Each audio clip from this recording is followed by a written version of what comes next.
பொண்டாட்டியோடைய topic தான் இந்த வாரம் ஃபுல்லாக ஓடிக்கிட்டு இருக்குது. அவங்களும் வீட்டை விட்டு வெளியே உட்காந்து, அதாவது வெளியே வந்து தூங்கிட்டு இருக்கிறாங்க. அது கண்டினியூ ஆகிட்டே இருக்குது. அதுவும் இந்த வெள்ளிக்கிழமை நிகழ்வுகள்லாம் போய் பார்த்தா ரொம்ப ஓவராக இருக்குது, அநியாயத்துக்கு. அதாவது இவன் வந்து பேகை நோண்டுறான், ஜிப்பு போடுறான், அது பண்ணுறான், இது பண்ணுறான், வெளியே எல்லாம் வேலை செஞ்சுட்டு இருக்காங்களாம்.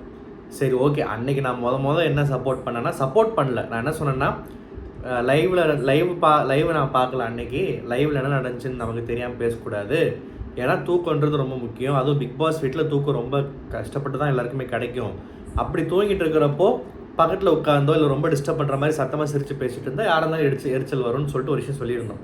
ஆனால் அப்படி அது உண்மையாக இருக்கும் பட்சத்தில் பரவாயில்லன்னு பேசியிருந்தோம். பட் ஆனால் அதுக்கு பின்னாடி வந்து பொண்டாட்டியோடைய அந்த விஷக்கிருமின்ற கேரக்டர் வந்து நிறைய விஷயம் பண்ணுன்றதுல வந்து இந்த ஒரு வாரம் ஃபுல்லாகவே நம்ம பார்த்துட்டோம். அப்போயுமே ஒரு டவுட்டோட தான் சொல்லியிருந்தோம். சரி, எப்போயுமே ஒரு ஆளை குறை சொல்ல வேணாம், அட்லீஸ்ட் இந்த மாதிரி ஒரு சின்ன பெனிஃபிட்டை கொடுக்கலாம், ஒரு டவுட் இருக்கட்டும் அப்படின்னு சொல்லிட்டு.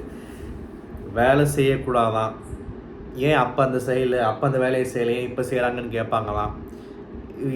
ஏதோ ஒரு படத்தில் வந்து இந்த இரும்பு கோட்டை முரட்டு சிங்கம்னு சொல்லிட்டு ராகவல்லாரன்ஸ் நடித்த படம். அதாவது அதில் வில்லன் ஒருத்தன் வருவான் குதிரையில் வந்துட்டு, இந்த ஊரில் யாருமே சத்தம் போடக்கூடாது, பேசக்கூடாது, ஏதோ கைத்தட்டக்கூடாது, ஏதோ சம்திங் சொல்லுவான். அப்போ வந்து விஎஸ் ராகவன் ஒரு பழைய ஆக்டர் இருக்காருல்ல, அவர் வந்து கேட்பார், கொசு போட்டுக்கலாமா, இல்லை அதுவும் சவுண்ட் இல்லாமல் போடணுமான்ற மாதிரி கேட்பார். அந்த மாதிரி வந்து சாண்ட்ரா கிட்டே போய் வினோத்தோ யாராவது வந்து, வினோத்தெல்லாம் கேட்கக்கூடிய ஆள் நான் கேட்டிருக்கலாம், சாண்ட்ரா கொஞ்சம் எக்ஸ்ட்ரா நான் உருளைக்கிழங்கு சாப்பிட்டேன், எப்படி போட்டுக்கலாமா, சவுண்ட் வந்தால் கோச்சிப்பீங்களா, இந்த மாதிரிலாம் கேட்டிருக்கலாம்.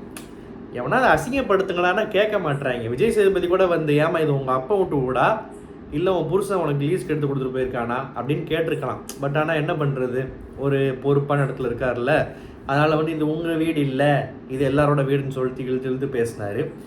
பயங்கரமாக இன்றைக்கி எபிசோடில் பொண்டாட்டிக்கு ரோஸ்ட்டு அது இதுன்னு சொன்னாங்க.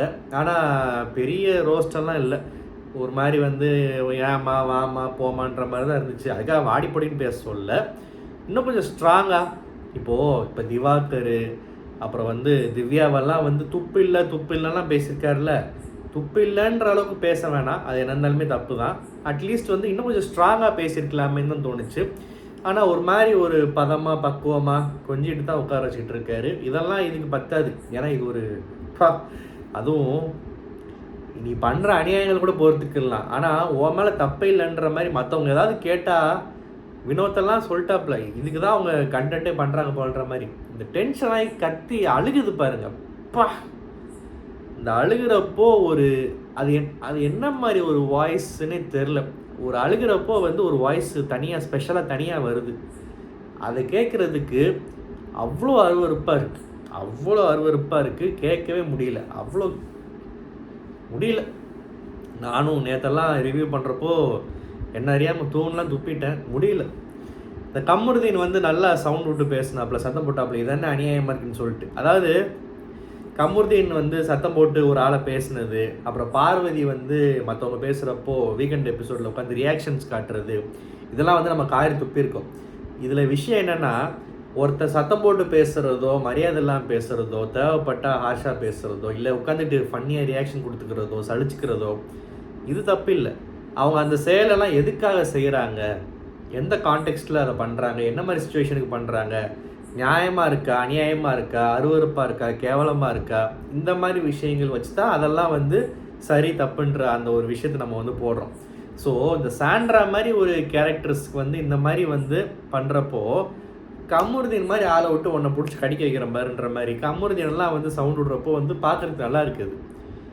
இந்த மாதிரி ஆள்லாம் வந்து தட்டி கேட்கணுன்றதை விட சவுண்டு விட்டு ஹார்ஷாக சத்தம் போட்டு மிரட்டணும்.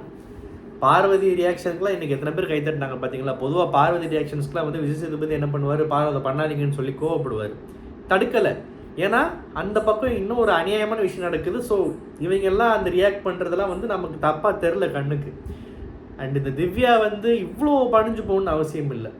அதாவது இந்த கத்தி ஆர்ப்பாட்டம் பண்ணி அழுதுட்டு இருக்கிறப்போ அவங்க சரியில்லை, சாண்ட்ராவா இல்லை, அதுவா இல்லை, இதுவா இல்லை அப்படின்னு சொல்லிட்டு இந்த பொண்டாட்டியை வந்து ரொம்ப பதப்படுத்தி ரொம்ப ஒரு மாதிரி வந்து சேஃப்கார்டு பண்ண ட்ரை பண்ணுறாங்க.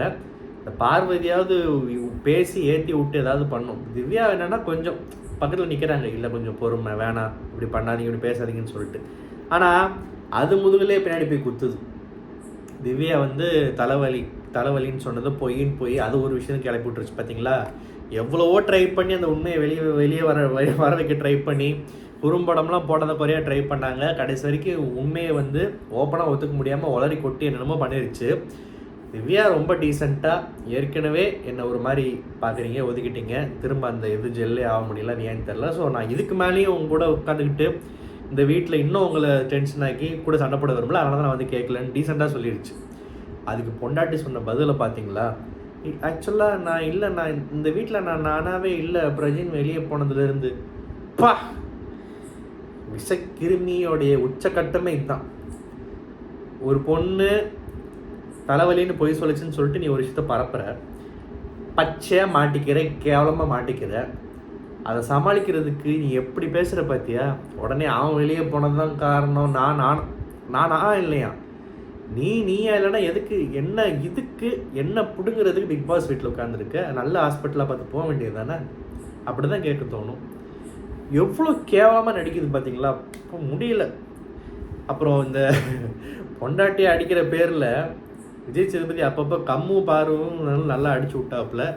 திசை கேமரா இருக்குது, என்ன பண்ணுறதுன்னு எல்லாத்தையுமா காட்ட முடியும், நாங்கள் தான் அதெல்லாம் இது பண்ணி காட்ட முடியும்னு சொல்கிறப்போ, என்னென்ன பண்ணுறீங்கலாம் காட்ட முடியாதுன்றப்போ, இதை விட அசிங்கப்படுத்த முடியாது அப்படின்னு சொல்லலாம். ஆனால் இவங்க ஏன் அசிங்கப்படுத்தணும்? அவங்க ஏன் அவ்வளோ பெரிய ஷோவில் இவ்வளோ பெரிய இப்படிலாம் இருக்குது எல்லாருமே தெரிஞ்சிடும்னு சொல்லிட்டு ஏன் அசிங்கம் பண்ணுறாங்க வீட்டில்? இப்போ கூட இன்னைக்கு கூட வந்து வந்த வீடியோவில் பார்த்தீங்கன்னா அந்த ஜாக்கூசி அதில் வந்து குளிச்சுட்டு இருக்கிறப்போ வெளியே போட்டு அந்த உள்ள இருக்கிறதுல வெளியே போட்டு ஒரு பாத் டப் மாதிரி போட்டு தண்ணியில் குளிச்சுக்கிட்டு இருக்காங்க. அதில் வந்து குளிச்சுக்கிட்டு இருக்காங்க, ஒன்றா குளிக்கிறாங்க, அதெல்லாம் ஒரு பக்கம் இருக்கட்டும். மைக் போடலை, தண்ணிக்குள்ளே மைக்கு போட முடியாது, ஓகே. பட் ஆனால் மைக் போடலானே நீ குளிச்சுட்டு வெளியே வரணும், போய் குசுன்னு பேசிகிட்டு இருக்கக்கூடாதுல்ல. இன்னும் திருந்தலை. அது வந்து என்ன சொல்கிறது, சில வளர்ப்பு நாய்கள்லாம் வந்து நாய் தான்ற இடத்துல அதை வச்சுருக்கிறப்போ நமக்கு தேவையில்லாத பிடிக்காதவங்களை கடிச்சா பார்க்குறதுக்கு சுகமாக இருக்கும். அதுதான் அந்த கம்மு பார்வெலாம் நான் இன்னைக்கு ஸ்டார்டிங்கில் 2 விஷயத்துக்கு பாராட்டினல அந்த மாதிரி கான்செப்ட் தான் அதெல்லாம். ஸோ அதுக்கப்புறம் பார்த்திங்கன்னா இந்த வினோத்தோட கேப்டன்சி பற்றி பேசினாங்க. சுபிக்ஷா சொன்னது ஓரளவுக்கு எனக்கும் பிடிச்சிருந்துச்சு. வினோத்தாலே நியூசன்ஸு, அது வேறு விஷயம். சில இடங்களில் நியூசன்ஸாக அவர் இல்லை, ஒரு வேறு மாதிரி நடந்துக்கிட்டார் டீசெண்டாக. அதுக்கு காரணம் அந்த தலைன்ற அந்த பொறுப்பு. ஸோ அந்த பொறுப்பு, அந்த டிஃப்ரென்ஸ் தெரிஞ்சதுன்னு சொன்னார். அண்ட் அதுக்கப்புறம் வந்து இந்த விக்ரம் வந்து ஆவுன்னா அழுதுறாப்புல, கூட சேர்ந்து இப்போ சுபிக்ஷாவும் சேர்ந்து அழுதுகிட்டு இருக்கு. சப்போஸ் 2 பேரும் தப்பி தவறி ஃபைனல்ஸ் வந்துட்டாங்கன்னா கையை தூக்கிட்டு நிற்கிறப்பவும் அழுதுகிட்டு இருப்பாங்களா என்னன்னு தெரில. ரொம்ப அழுமூஞ்சியாக ஒரு மாதிரி இருக்குது. அதுவும் இந்த விக்ரம் வந்து ஒரு டாஸ்கில் ஆதிரியை வந்து சுபிக்ஷாவோட கேம் ஓவர்டேக் பண்ணி போகிறாருன்னு சொல்கிறதுக்கெல்லாமா அழுகிறது. சபரி அழகாக சொன்னாப்புல, 77வது 11வது வாரத்தில் இருக்கும், இன்னுமே எல்லாரும் ஏதாவது சொல்ல தான் செய்வாங்க, இதுக்கெல்லாம் அழுத அப்படின்னு சொல்லிட்டு அரோரா நல்ல ஒரு அட்வைஸ் பண்ணாங்க. அப்புறம் இந்த வினோத் இந்த தாடி, அப்புறம் இந்த ஆதிரை வந்து இந்த ஷேவ் பண்ணது, முடி எடுத்தது, இது வந்து ஒரு சண்டை நடந்துச்சு, முடிஞ்சிச்சு. அந்த சண்டையை விட 10 மடங்கு அதை இழுத்து பேசி அதை ஒரு பெரிய விஷயமா பேசினாங்க. எனக்கு கேட்டால் ஒரு எபிசோடு ஃபுல்லாகவே பொண்டாட்டிக்கு தனியாக வச்சு பொண்டாட்டியை வச்சு செஞ்சுருக்கணும். இருந்தாலுமே நண்பனின் பொண்டாட்டின்றதுனால அவரால் வந்து பெருசாக செய்ய முடியல. அவர் வந்து மனசு இறங்கி பாவம் அப்படின்னு சொல்லிட்டு இன்னும் அந்த ஒரு அந்த மூஞ்சி மாறினோடனே, மாமா உட்காருமா, ஆளை விடுமா, கொலைகேஸில் உள்ளே போயிட போகிறேன் நான் பாட்டுக்கு, ஏமா இவ்வளோ பாவமாக மூஞ்சி வச்சுருக்குன்னு சொல்லிட்டு அவரே இடைவெளி விட்டுட்டு போயிடுறாரு. ஸோ இப்படி தான் போச்சு. இந்த வாரம் வந்து இந்த 2 எவிக்ஷன்னு சொல்கிறாங்க. பரவாயில்ல, அந்த எவிக்ஷன் நடக்கிறப்ப அதை பற்றி பேசலாம். யார் போனால் என்னன்றது இந்நேரம் வந்திருக்கும் எல்லாருக்கும். அதுக்கப்புறம் வந்து